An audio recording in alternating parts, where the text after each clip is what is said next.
Yeah.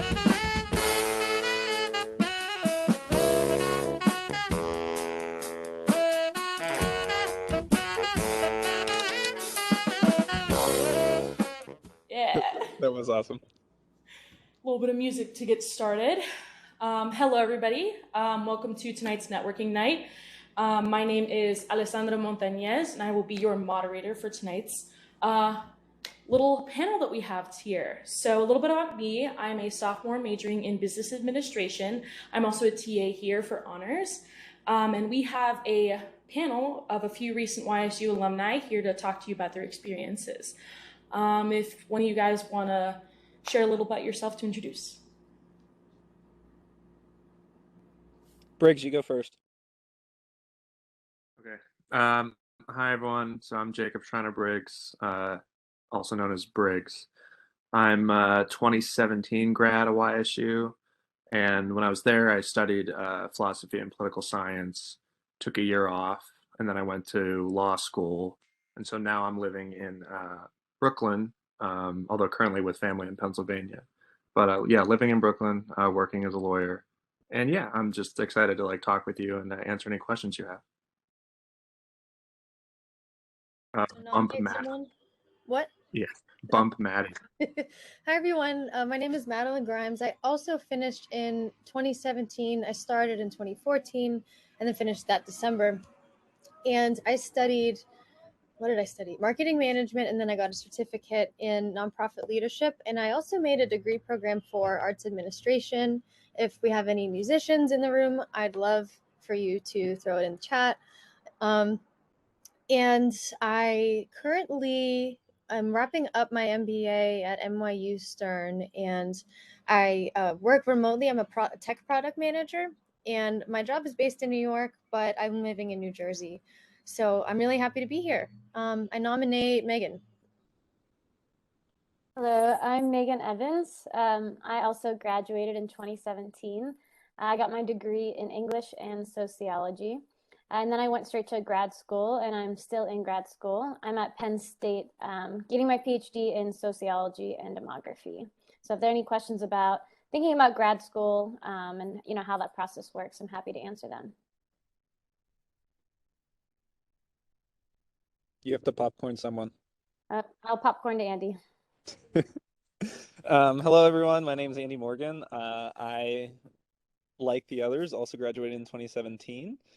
During my time at YSU, I double majored in electrical engineering and computer science, and I sort of followed that path through in starting a PhD at Yale University, specializing in robotics.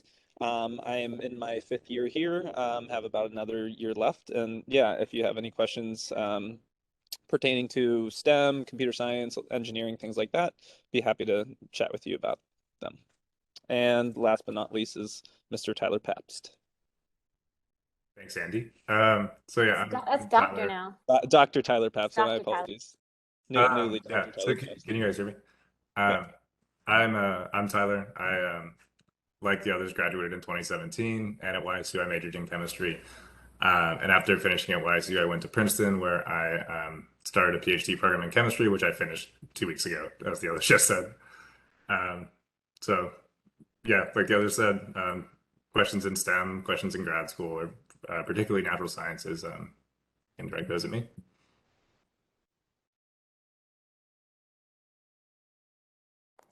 All right. Okay. So thank you guys for introducing yourself. We're happy to have you here. And we kind of wanted to do more of a student-led discussion. So if you guys had any questions, you can go ahead and unmute your mic or put it in the chat. We'd love to hear from you. But if not, I can get started. But if you guys have a question, anybody? Hi, can you hear me? Yeah. Hi, I believe it was Andy who said that you were an electrical engineer and a computer scientist. That is the path that I'm planning on going down. I tried to map out my classes, and it seemed like I wasn't able to finish in 5 years, but I mean, in 4 years, I would have to do 5. What was your experience with that? Were you able to finish in 4 years, and was it awful? Yeah, so thanks for asking that question. And this is maybe something that I won't dive too deep into, just in case there's others, since this is maybe more of a question pertaining to you. But in general, I was lucky enough to come in with approximately 20 some to low 30 credits. And I was able to finish in 4 years while taking some summer classes. I believe my total credit hours achieved by the end of my bachelor's was 176 credit hours. So, and that was being able to, to do the double major. So, it's definitely a lot.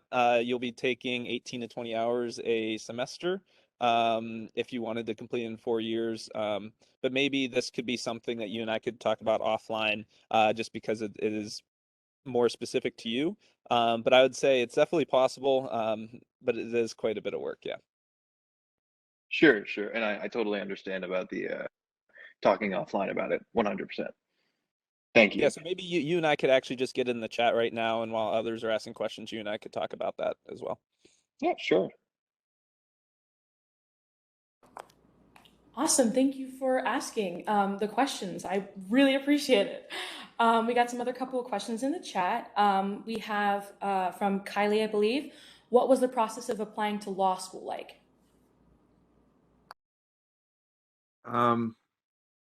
It's not fun, but it's really doable. I guess like I'll try to give just like a high level view. So I think the process is actually not too dissimilar from applying to any like other professional or graduate program, in that there's a standardized test. That's the LSAT. Although now some schools are accepting GRE scores. And I don't know if law schools have moved away from, if any of them have moved away from standardized test scores altogether. I know that's happening in some grad programs. I don't know if it's happening in law school yet. But most of them prefer the LSAT, or one or the other, but LSAT is still the dominant law school test. Then there's your transcripts. So just like, what was your college GPA? They look at that. And so that's your like quantitative application. And then you submit 2 to 3 letters of recommendation, a personal statement, and like a biographical application as well. And then a lot of schools have optional essays as well. So I mean, the process is it's lengthy. It took me, I think, altogether maybe like 3 months once I got an LSAT score that I was like happy with to apply with. But I mean, it's again like super doable. You apply through what is called the Law School Admissions Council, and they're like a repository for your materials, and then you use that website to apply to individual schools. But yeah, I mean, if there's any follow-up questions, or like you can both here or in another venue, like you can always reach out to me. I'm happy to talk about it in more detail. Awesome. Thank you so much. Hopefully, if you have any more questions, you can once again unmute your mic or set it in the chat. Another question from Carly. How did the process of applying to grad school what all did you have to go through? Yeah, we can each like take a stab at this. I can go first.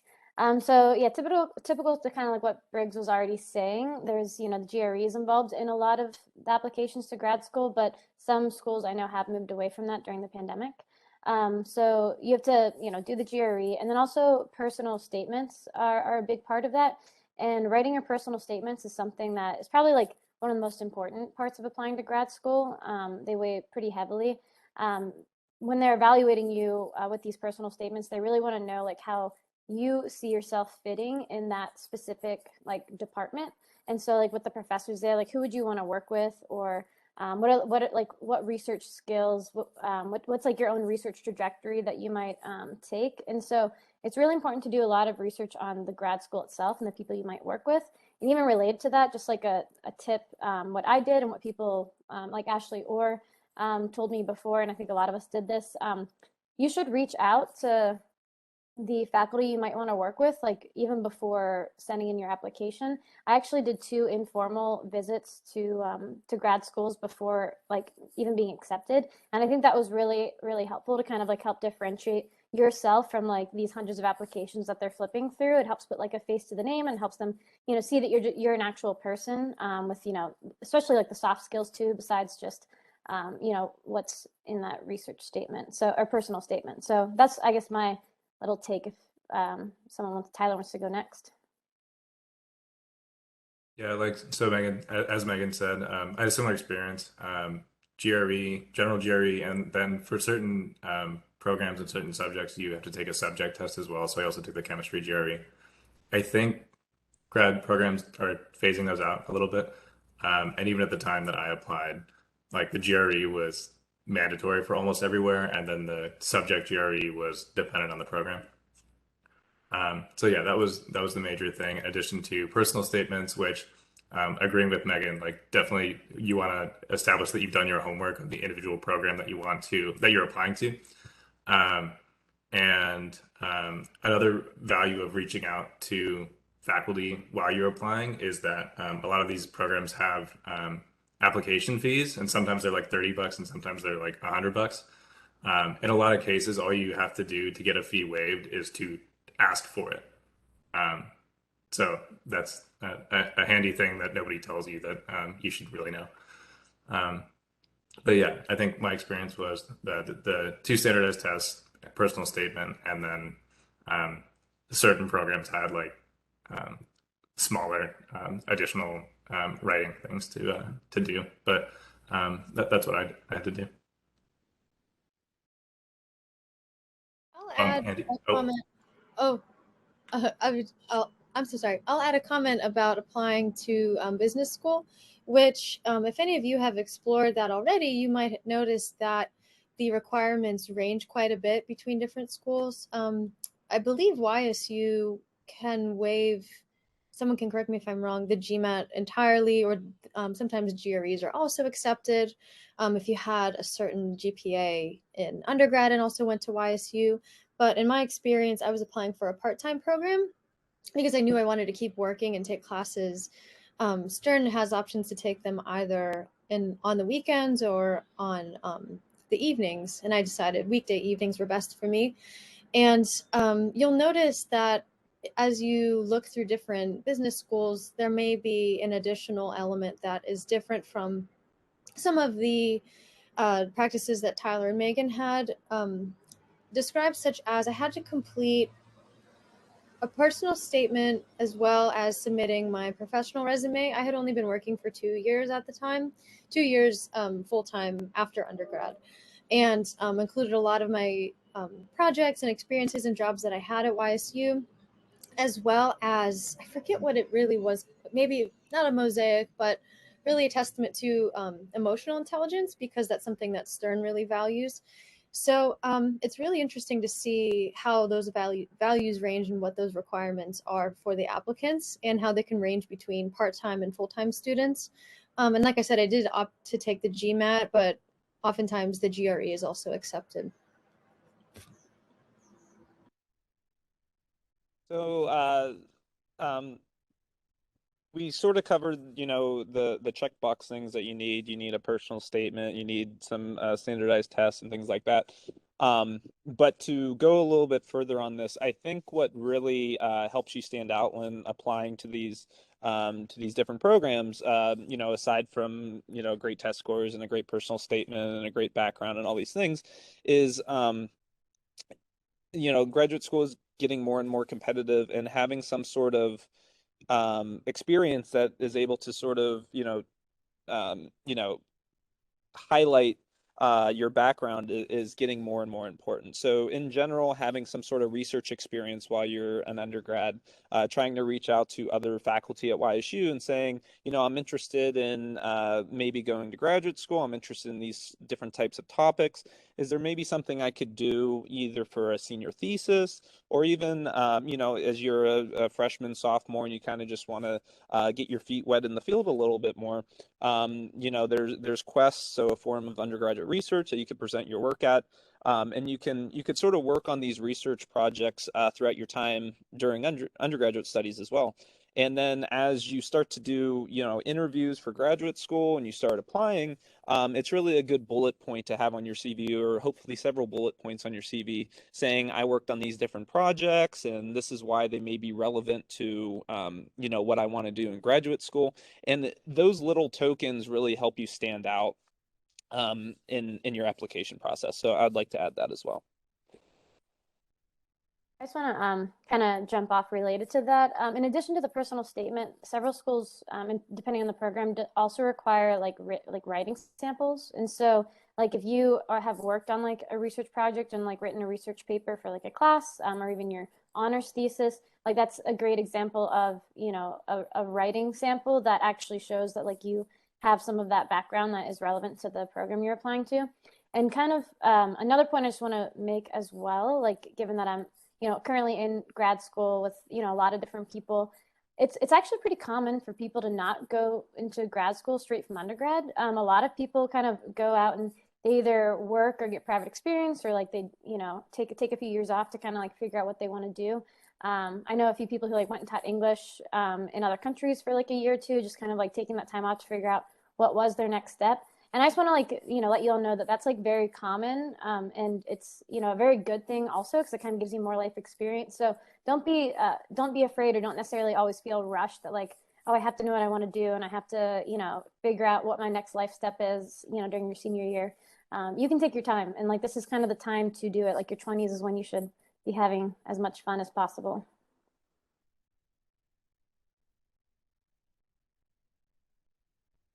Awesome.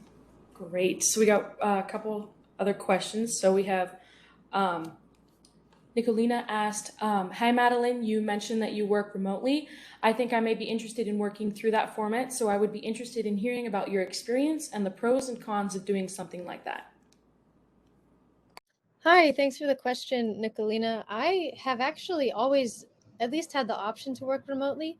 So throughout my last calendar year at YSU, that was 2017, I had a fellowship through the Youngstown Business Incubator. If you've heard of the MONUS Fellowship, I was one of 2 people selected throughout an academic year.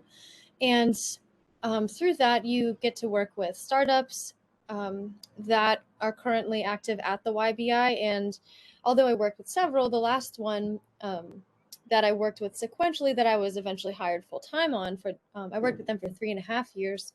The owner was based in Youngstown, so he and I had a lot of time to interface and visit each other from time to time just to check in at the YBI, or maybe meet for lunch in Youngstown. But I actually had the ability throughout the time I worked with that job to move to I've moved around to a few cities, but I lived in Columbus, Pittsburgh, New York City, and then I moved to Princeton.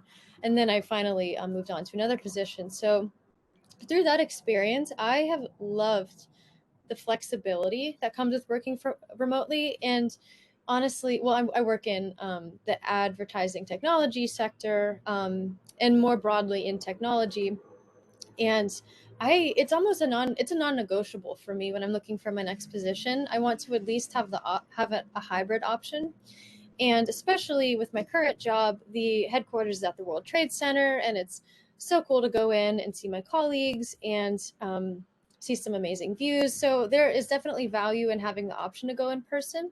But now the cons of working remotely for some of the time throughout my job from the Youngstown Business Incubator, when I was living in Columbus and Pittsburgh, I lived alone, and that was really tough. And I did have in Pittsburgh, I had a co-work space nearby that I got a membership to. And some people can work really well at coffee shops. I get distracted pretty easily, and I wanted a more dedicated space to do that. But it still is really important for me to be proactive about having options to at least be around people. And I'm a self-proclaimed introvert, so even if I can just be around people and not talk to them, it makes a big difference in how the day goes. And to plan meetings around that. And I also got a cat when I moved to Columbus, so that helped a lot. Big cat person. And I think just anticipating or really knowing yourself and what you prefer is crucial, to know your work style preferences. And for example, it's similar to what Megan said, if you have a desire to travel, but want to work for a couple of years, maybe you're contemplating grad school, maybe not, but the flexibility is amazing. And the last thing I'll say is that I have had through that work format, I've had the opportunity to work daily with people from around the world. And especially as someone who had just finished undergrad and I was pretty junior in the working world, instead of waiting a few years to be trusted to go to other countries on international business assignments, I actually had the opportunity to travel around the US and visit customers in person, in addition to most of my team being based in India and learning about their culture and speaking with them on a daily basis. And that was really enriching. And it is today, too, throughout the different teams that I've worked with. So I'm a big fan of remote work. Maybe I should spend more time on the cons of it, but I'll just finish by saying anticipating the potential loneliness that might come with that, and having a plan for when it does strike, and maybe if you don't have a lot of meetings, just going to a coffee shop or getting a cat like I suggest, having a contingency plan for when that loneliness does set in. All right, we do have some great cat comments. I love that. I love cats. So if anybody else had any questions, they want to unmute or continue. Oh, we got a question. So Kyle says, hey, Andy, I'm going for mechanical engineering with a minor in physics. What would you say was the most important service from YSU/college that heavily influenced your decision about grad school?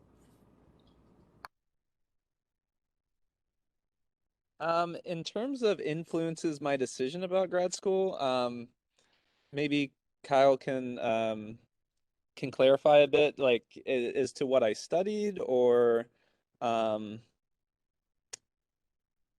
so yeah.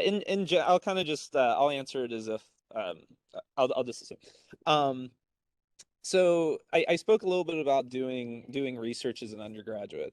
And that is really the beautiful thing about being at YSU, is because it is such a student-focused university, faculty are always out there to help you basically achieve your goals, whatever your goals may be. If your goals are to go to graduate school, they're there to help you every step of the way. If your goal is to go into industry, go into government, what have you.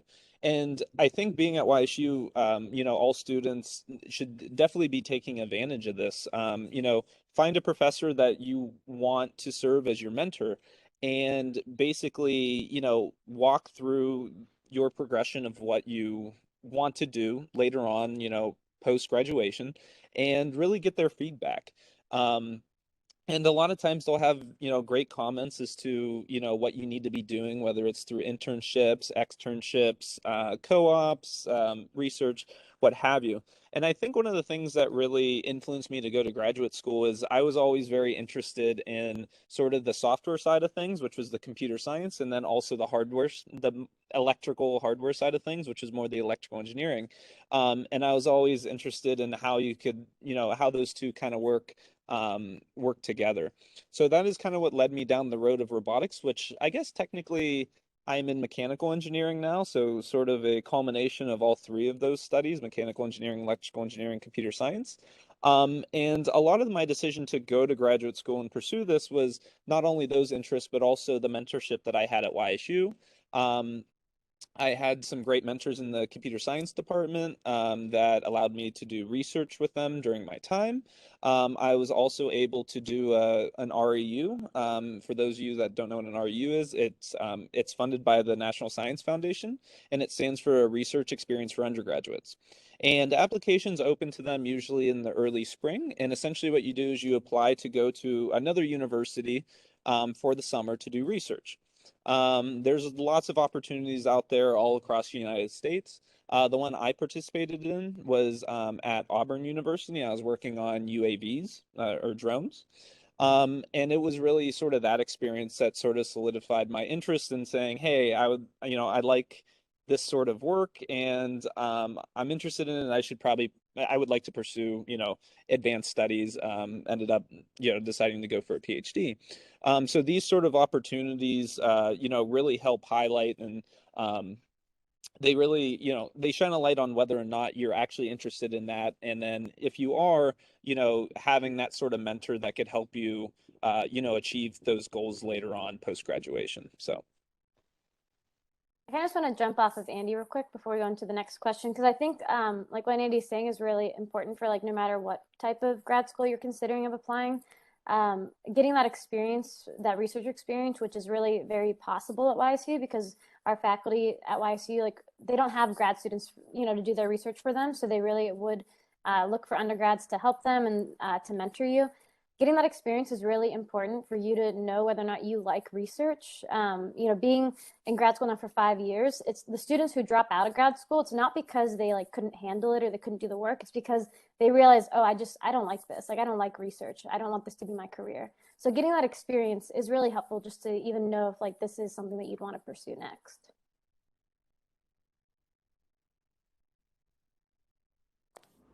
Awesome. Yeah, go. well, I'm sorry. Yeah, I just want to agree with what's already been said on the topic, and I would say get into a research experience, or depending on what you're interested, or get into something experiential. I think as early as you can, because like near the beginning of the call, we were talking about what makes you appealing, like when you apply to graduate school. But it's also important that you know what you want, like Megan said, and it's a great idea to get like different research or experiential learning opportunities as you go along.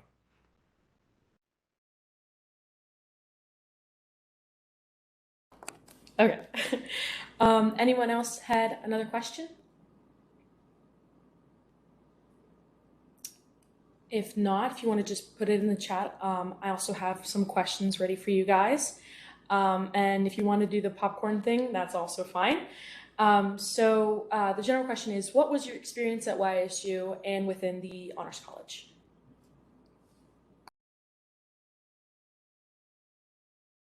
Briggs should go first. Why should I go first? I can all right, I can take a stab. It's a good question. It's a big question, so I'll give like an abridged version. So my experience at YSU generally was one of switching majors a lot, until I settled on philosophy and then picked up political science. Yeah, I guess I came into college like with an idea of what I wanted to do, and then figured out I had no idea until I realized that like the things I was interested in, they essentially culminated in either you go to philosophy grad school or you go to law school. And so around my second or third year, I just made a decision that I would go to law school. And so all of my subsequent decisions were at least partially informed by like how that would prepare me for that experience. Um, so I did like moot court and ethics bowl, which are both programs that YSU still has, at least as far as I know. And I did student government. And yeah, and then I took classes in my major and just kind of like interfaced with the faculty. And, I went to a couple philosophy conferences, and it was like a really deep academic and like extracurricular experience. And I echo the point that was made about diving into opportunities experientially, because like moot court, for instance, was by far the most valuable experience I had going into law school. I mean, it really taught me how to think like a lawyer before I got to law school. So that helped me adjust to the types of learning I had to do.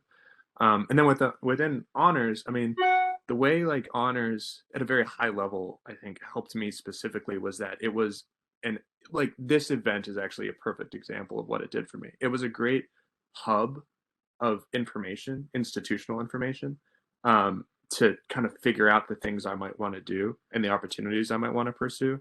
And then through like requiring honors hours, it also forced me to engage with academic material more deeply. And so, I'm the first in my family to go to college. So I think like having a sort of central location where I could go and like talk to my peers who may have had similar questions, or like Amy and all of the staff in the honors college was just really, really helpful. So yeah, at a high level, it added like a really important gloss to all of my other experiences. to bump someone. Bump Megan. Yeah, I guess I'll just echo like a lot of what Briggs said. With I got very like involved in a lot of different extracurricular and like honors kind of volunteer projects. I worked in the honors college, and then also I took a lot of classes. I was a double major, so I think that one of those like important takeaways from my experience is just kind of joining like any group or any volunteer experience like within the honors college that that you're interested in, and just like trying out a lot of different things to see what to see like where your interests are.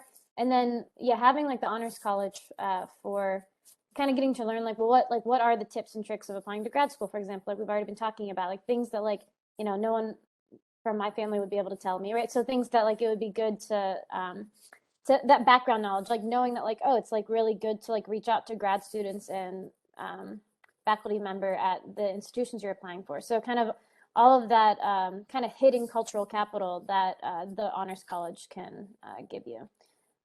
Yeah, so I'll bump it to Maddie now. Thanks. I love that term, cultural capital, especially sociology. What's that? I said sociology. Exactly. And I guess to that, I'm just making this up as I go to what Megan just said, but I think the cultural capital of Youngstown is so rich, and the blend of what YSU brings to the table and institutions like the YBI and YNDC, and there's a lot of really positive change happening. And one of the things I did want to say is that I not only met my best friends, like lifelong friends at YSU, but a lot of the most enriching experiences came from Megan coming up to me and saying, "Hey, I have an idea," and listening to other people's ideas. And it sounds silly to say out loud, but one of my biggest, I guess, words of advice is to just talk to your friends, because you're among some really awesome people.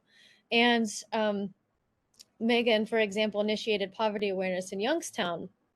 And she and Ashley Orr led a bunch of interactive programs with local elementary schools, and integrated some of their studies with linguistics and mathematics, and some really awesome interdisciplinary projects that you may not otherwise think of. More broadly, I got 2 degrees in business, but most of my time was actually spent at Bliss Hall, because I play flute, and I knew coming into YSU that actually I spent a semester as a music major. If anyone's out there who's taken music theory, was not for me. I was just thinking, well, I know I don't want to apply these things, but I want to keep playing. So throughout my time at YSU, I took business courses and was involved in clubs. And I had a job as a marketing manager for SGA, which Briggs was also very involved with. There's a lot of overlap with the people on this panel, if you can't tell. But I also performed a solo recital at the end of my time at YSU. I actually went with the Wind Ensemble to play at Carnegie Hall. I won some auditions with with the Dana Symphony Orchestra and the Wind Ensemble, and played in a wind quintet with some of my good friends. Took private lessons that full-time, I guess, like formal music majors take. Really just spent most of my time and many late nights at Bliss Hall, just because it was something that I loved to do. And Megan actually helped me put together a degree program. I think I mentioned already, it's called Arts Administration. It exists if anyone is interested in that. And I knew I wanted to blend my aptitude for business studies and the changes that I would like to make in the cultural communities, while also applying the credits I was taking at music school for something as well. And there's some derivatives, or not derivatives, but different forms of that program exist, as well as the one that I mentioned. So I'm happy to talk about that. And I spent, for those who are at the business school or are interested in practical training, not related to so much research, but I guess on the experiential front, I got so much value from interning every summer. And I took a couple of internships throughout the school year as well. But even beyond the point of saying a few bullet points that are valuable on your resume and setting yourself up for future success, it's so enriching to be able to apply what you're learning during the daytime, in the evening, or just something you're simultaneously doing as you're learning about it from your professors. And that brings me full circle to why I wanted to get my MBA while also working, because it's a lot of fun and it makes the learning experience that much more rich. So with that, I love YSU, I love honors, and the friends I've made from it, and I will bump Tyler. Okay, so those were all really good answers, and they were all on like very diverse things. And I've lost what the original question was. So is it describe your experience at YSU or how it relates to honors or? Okay, well, my experience at YSU, I started as a biology pre-med major with the intention of going to med school. I believe that I wanted that for like most of high school. And I got to college and started taking biology classes. I learned that I didn't really care about biology.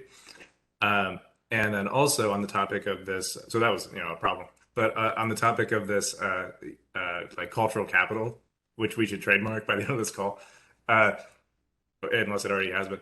I was also seeing that like all the older students in the honors program were like some of them were going into research PhD programs, and that was something that I hadn't really considered before. So it was great to be exposed to that new idea, new to me. It's been going on for a while. And Soon after, I took organic chemistry in the summer after my first year, and I really liked that. And then I got into research like pretty early in my sophomore year, and I worked with Doug Jenna in the chemistry department, and he was definitely instrumental in like guiding me along to know how to pursue this path and understand what the path of like graduate school was. Um, so yeah, that was a major thing for about 3 years of a major part of my experience for 3 years at YSU. And also for the last couple of years, I worked at the Center for Student Progress as a tutor. And that was also one of my favorite parts of YSU. And I found out that I really love teaching. And also, I historically am really shy, and that was helpful to me. Um, and Yeah, I think those were teaching and research. Um, were like two of the more enriching experiences at YSU, in addition to honors, because as we all know, honors is great. um, and Yeah, I think that's all I have to say. Except for bump Andy. I was kind of hoping you forgot about me, but I guess I'll say a little something. So I think I already covered a little bit of my undergraduate trajectory, so I won't talk too much about that. But what I would like to really emphasize out of all of these sort of messages we just heard is, you are all like at this point in your life where you're able to experience a lot of different things with a lot of different people, and you should really take advantage of that YSU. Not only are the faculty always there to, lend you a helping hand, help you get started with what your interests and passions are later on, but your friends and your fellow students are as well. Um, you know, the five of us are basically here today because we thoroughly enjoyed our time at YSU. We enjoyed our time in honors, and we want to really portray that to you all, that along the way you'll be maybe caught up in some volunteer work or maybe some project for a course and things like that. But it's always important to just keep perspective. Our time at YSU really allowed us to sort of thrive in terms of not only what we want to do later on in life, but also, the relationships that we made and fostered along the way. And you should always keep that in the back of your mind. Things may get tough, with what you're doing, but always try to put things into perspective and keep a smile on your face. And people at YSU are genuinely some of the best people in the world, and they're there to help you along the way. It's going, you're there, and you're going to have a great experience because of it. So.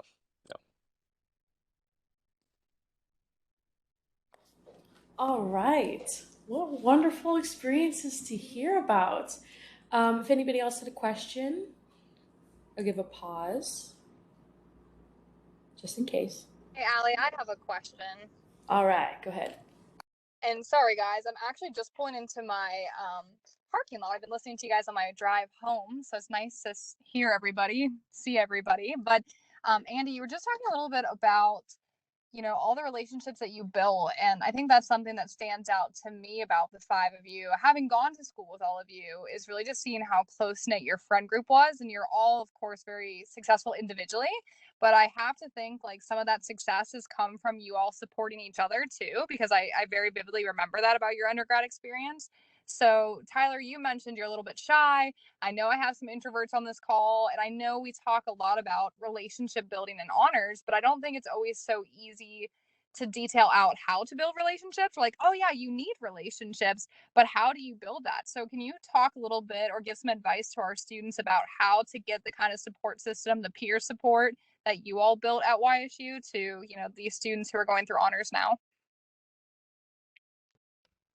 That's a really good question, Lexi. Also, I respect your dedication to listening to this on your drives in or drive home. I don't know where you are, but yeah. I'll honestly like I am a shy or was a shy person. I don't know what to say, but it wasn't hard to form that network. Or that network is a stiff word, support system. Um, and I think part of that was that we were just this association of the honors program sort of brought us all together. And I think more immediately with Andy and Megan being in my class and also us living together at Cafaro, we I don't know, we were associated and found out pretty soon that we liked each other. So I don't know, it's probably not a helpful answer, but it is how it happened. So hopefully somebody could be more coherent than me in answering that question. I don't know about that. I could try to give a separate answer. I don't know if it'll be any more coherent. I think, like for me, I'm also very introverted. I don't know if I even realized how introverted I was until like halfway through college. Um, but what I found is that like structured communication helps me get to know a person before I know them. And so what structured my communications were the things I got involved with. So I think like moot court is a great example because it's a team-based activity that requires you to work with a partner to like read a fact pattern, which is just like 10 pages of facts, and then read a bunch of law and apply those cases to the facts to make arguments. So it's like inherently a social activity, even if you don't think of it that way. So you have to work with your partner, you have to work with the team, you have to communicate to judges. And so like for me, that was a good starting point to build friendships and other relationships because even if I didn't know people, we always had something to talk about and I didn't need to think that hard about like how to make small talk or whatever. So that's just like one example that I think the principle can be applied pretty generally, which is that if you're a person who like you're always a little bit anxious or nervous about approaching people and like quote unquote networking, the more you get involved with things that you genuinely care about, the more the networking piece of it I think kind of naturally follows. And again, like I think Tyler's point that is like kind of an uptight way of thinking about it. Just like the building a support system in a friend group, I think also can follow from doing things that you're genuinely interested in. Because when you find people who also have those interests, then like you can build off of that and like form friendships. And that's how I think a lot of my friendships got formed at YSU. I can go next. Yeah, basically, yeah, echo everything that everyone's already said. I guess the only thing I'd maybe say, because I used to be a lot like much shyer of a person than I am now, and I think like one of the biggest things that like helped me was at least just like if you get the courage to put yourself in the situation. So like go to the fireside chat, like go to the networking event, like go to the volunteer event. If you just like go, then that's like kind of the hardest step, right? And after you get past that, then like you'll find that like mingling ends up being like pretty easy, and you're gonna be able to talk to like a lot of different people that are there. And then by going to like the more structured activities, like Briggs is saying, so like joining student government or joining moot court or joining like a weekly or monthly volunteer activity, then that'll help you kind of see people who are have similar interests in you from baseline, right? And so that's kind of also helpful, that it's also going to give you more things to talk about. And I guess related to that, one thing I just want to say is that like as Tyler already said, like a lot of us became so close because we were living in Cafaro together, and that is one really great benefit for those who live on campus. But for those who don't live on campus, because I know YSU is like a pretty large commuter campus, like that's, I guess, one reason why like going to campus is so important. Even though sometimes it can be an inconvenience, like try to get involved as much as you can. And I think that one positive maybe benefit from COVID is like learning that we can do all these virtual events. Like even joining the virtual events is important just to kind of make those connections.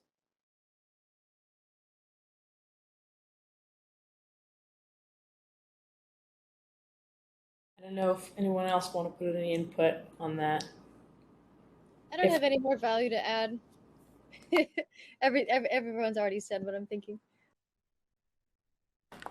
All right, well, we did have another question from Tom. Madeline, do you still keep up with music, either just playing or enjoyment, or taking gigs and performing? Hi, I really appreciate this question. And I think it stems nicely from my experience at YSU, being that I formally studied other things, but also made time for music because it's something that I love. And that's where I found in addition to, I had an honors community, and then I had my music people. And that just made my experience so much fun. And as of right now, I actually sang at Carnegie Hall in November 2019, so right before lockdown. And that was also before, so I started my time at Stern in February 2020. So I found a program. I was living in New York City, like New York City proper at the time, and I found an adult non-professional group. It's a chamber group, and it's called I think it's named something else right now. Anyway, I sought out a group and performed with them, and then lockdown happened, and I did submit an audition through that time. I think it was this past summer, actually. I submitted an audition to a different chamber group that plays in Vienna, Austria, and I was accepted.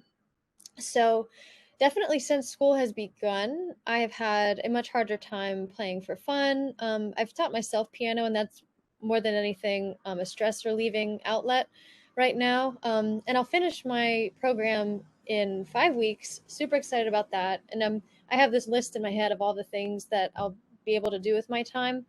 And I'm actually relocating to California later this summer. And at the top of my list is to find a chamber group. And I would love to just play casually in public, not even anything formal is something that I'd love to do.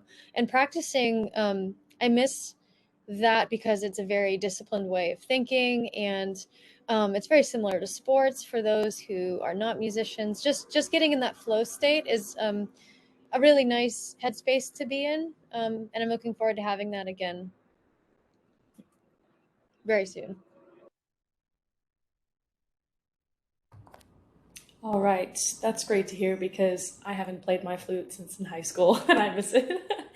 One more question. We have Jacob. I know you said moot court was really valuable to you. Did it help influence what type of law you wanted to study, or just solidify you wanted to do law? More so the latter.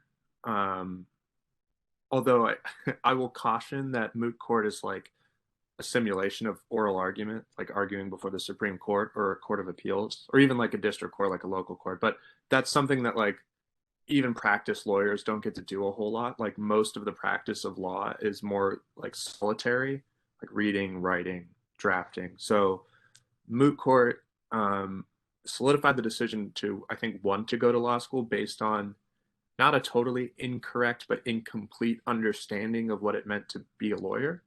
But that being said, I think like the biggest takeaway from it for me was actually like one I didn't really appreciate until I got to law school, which was that it prepares your brain to think in the way that law school demands that you think, and to learn how to read cases, which like the American system is like a case law system. And so that's how we learn legal principles, is we read cases that deal with those principles and apply them. And that is like a pretty exhausting process that, had I not had experience doing it before I got there, would have been incredibly overwhelming, I think, and was a little less so because I had already begun to work those muscles in moot court.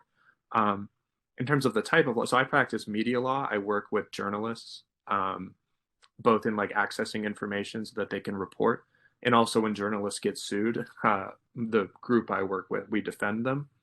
That wasn't like substantively an issue that our moot court problems dealt with, but I did understand at a higher level, like the process of applying law to facts and making legal arguments in a way that I would not have like had I not done moot court. So yeah, really invaluable experience if you're thinking about law school. Like for anyone on this call who's thinking about law school, moot court's very valuable.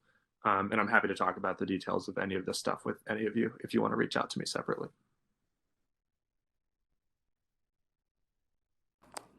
All right. We have about 9 minutes left, so if anybody else had any questions. Also, I would encourage the panelists, if you want, to put some sort of contact information in case anyone else wanted to talk a little bit more in detail with some things. If anybody else had any more questions.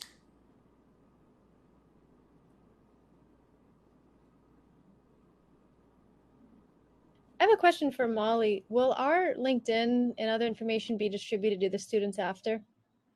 Oh, it's in the chat. She said it can be. Sorry.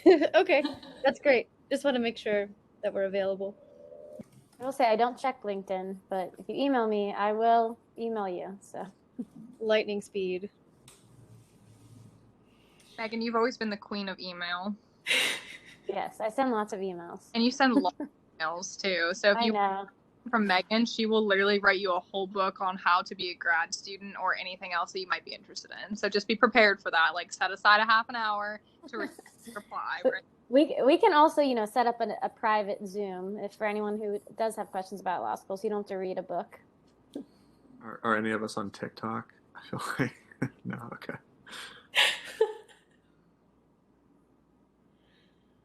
All right, I don't want to cut it short in case anybody else had any other questions or comments or anything like that, concerns. Can I ask you a question to the panelists?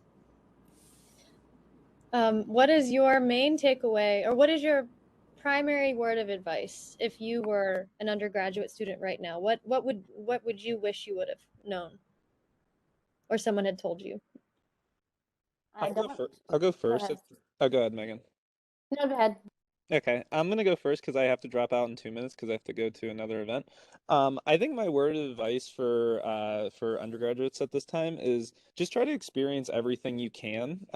You have 4 years ahead of you. I don't know if you're freshmen, maybe you're at the end of your time. Try to experience everything you can. Try to learn as much as you can.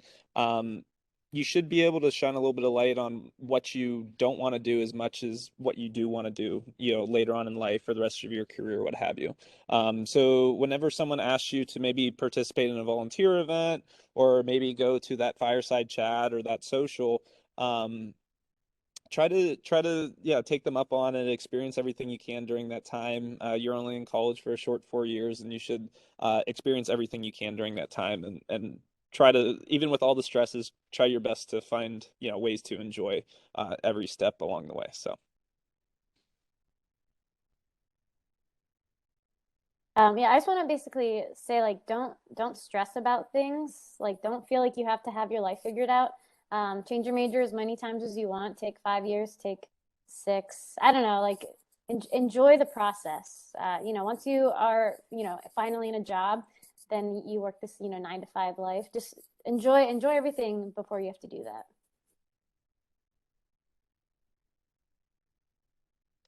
I would say as much as you can, pick people's brains.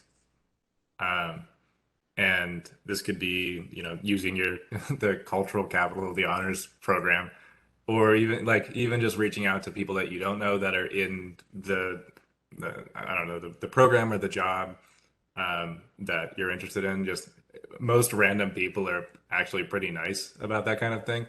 And you can learn a lot just by asking somebody about their experiences. I'll add to the effect of what Megan said. Listen to your, I guess in other words, prioritize your mental health. Nothing is more important than that. And I imagine a lot of you are involved in a lot of things and taking some difficult courses, but I really wish I would have spent more time thinking about what is overloading me, and really assessing where I was and being honest with myself, and using the resources. I know YSU over the past couple of years especially has really grown in the resources offered to students. So just listen to your brain if something's wrong, and take the rest you need. And I'm willing to talk about that more if anyone would like to reach out to me about that as well. But mental health is more important than most or all things. I'll pass it to Briggs. Yeah, I second that. Mental health is very, very important. I don't think I have anything super novel to add, so I'll just emphasize a couple things I heard that resonated with me. One is don't, and it's hard to do this, so like give yourself like breathing room to discover that it's difficult, but like don't overextend yourself, especially don't overextend yourself doing things you don't care that much about because you feel like you have to. That is a habit that I built that I am like still learning to like remove from my DNA. I think you can find plenty of things that you like care deeply about to like stay involved with. And so, yeah, I guess it's just the opposite of like get involved. What you should is to like make sure that you're kind of being true to yourself in deciding what types of things to get involved with. And then the other thing was what Megan had mentioned about process. I think that's very important. It's never not a process. Life is never not a process. You don't ever like, at least I haven't, I'm 28, maybe it like down the road, there is a point where the process stops and I can just sit back and be like, very glad I undertook that process because now things are good. I think typically it's more just that like life is a process of learning how to engage with the process of living. So like start doing that now, which just like includes like prioritizing your health and like finding what your passions are and engaging with people who share them and like the things that you can do for the rest of your life. Like college is a great opportunity to start building knowledge about how to go about doing that. So definitely like do it.